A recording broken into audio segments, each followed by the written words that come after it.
70대 남성 A씨는 최근 자는 동안 몸을 비틀고 소리를 지르는 증상으로 병원 신경과를 찾았습니다.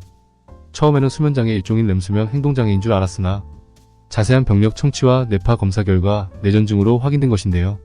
뇌전증은 뇌 신경세포가 일시적으로 과도한 정기적 흥분을 일으켜 발작이나 경련을 일으키는 질환입니다. 이러한 발작이 2번 이상 자발적으로 반복 발생하면 뇌전증으로 정의합니다. 뇌전증 증상은 비정상적 전기신호가 발생하는 뇌의 부위와 강도에 따라 크게 전신 발작과 부분 발작으로 나타납니다. 전신 발작은 의식소실과 전신강직, 팔다리의 규칙적인 떨림 증상과 청색증 등이 나타나며 혀를 깨물거나 소변 실수를 할 수 있습니다. 부분 발작은 의식소실 없이 한쪽 얼굴과 팔, 다리 등이 강직되고 까다기는 증상이 나타날 수 있는데요. 대뇌 한쪽에서 발생한 비정상적 전기신호가 대뇌 전체로 퍼져 전신 발작으로 진행하기도 합니다. 운동증상 외 시각, 청각, 후각, 불쾌함 등 이상 감각으로 나타나는 경우도 있습니다. 뇌전증 유병률은 2009년부터 2017년 사이 인구 1000명당 3.4명에서 4.8명으로 늘어났습니다. 특히 고령화 사회로 진입하면서 75세 이상 노인층 유병률 증가가 두드러졌는데요. 뇌전증의 원인은 크게 구조적, 유전적, 감염, 대사, 면역 이상 등이 있습니다. 소아에서는 유전, 선천성기형, 발달장애, 중추신경계 감염, 신경세포의 주장애 등 원인이 주를 이룹니다. 청소년기에는 특발성으로 나타나는 경우가 많고 성인에서는 뇌혈관 질환, 뇌종양, 중추신경 대손상, 퇴행성 뇌질환 등 구조적인 원인이 많습니다. 전체 환자의 절반 이상은 원인이 불명확한 경우인데요. 순천향대 부천병원 신경과 윤지은 교수는 뇌전증에 대한 가장 큰 오해 중 하나가 선천적으로 발생해 어린 나이에만 생긴다는 오해다. 그러나 뇌전증은 모든 연령에서 발생 가능하다고 설명했습니다. 뇌전증을 치료하지 않으면 반복되는 발작으로 신체적 손상과 심리적 문제가 발생할 수 있습니다.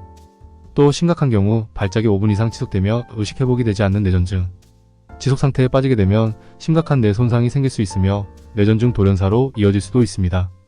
뇌전증 진단은 환자 문진과 병력 청취, 신체 및 신경학적 진찰, 뇌파 검사, 뇌 자기공명 영상 MRI 등을 통해 이루어지는데요.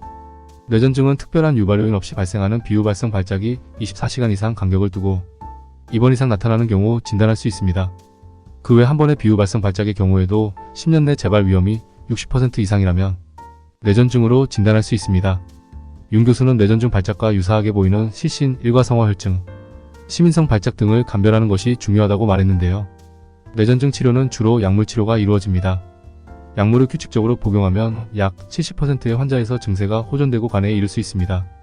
최소 2에서 5년 이상의 꾸준한 약물 복용이 필요합니다. 약물 치료가 효과가 없는 경우 수술 치료 및 신경 변조 치료 즉 미주신경 자극술을 시행할 수 있습니다. 소아의 경우 케톤성 식이요법을 병행할 수도 있는데요. 뇌전증 발작이 처음 나타났으나 특별한 이상이 나타나지 않으면 약물 치료를 하지 않고 경과를 관찰할 수 있겠습니다. 2번 이상의 비유발성 발작이 나타나면 1차적으로 약물 치료를 시행합니다.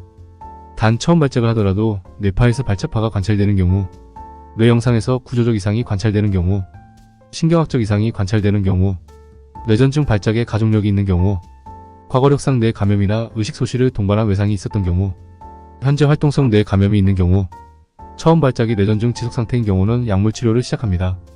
뇌전증 환자의 경우 항경련제는 혈액 속에서 일정 농도로 유지되어야 효과가 크기 때문에 규칙적인 약물 복용이 가장 중요한데요.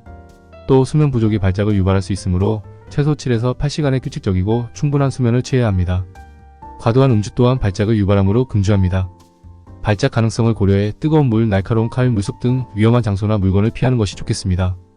윤 교수는 뇌전증에 대한 잘못된 인식을 바로잡는 것도 중요하다. 뇌전증 환자도 일상생활은 물론 정상적인 직장생활이 가능하며 뇌전증은 정신질환이 아닌 신경학적 질환이다. 환자들은 자신을 탓하거나 좌절하지 말고 약물 복용을 꾸준히 하고 정기적인 진료를 받는 것이 중요하다고 당부했습니다.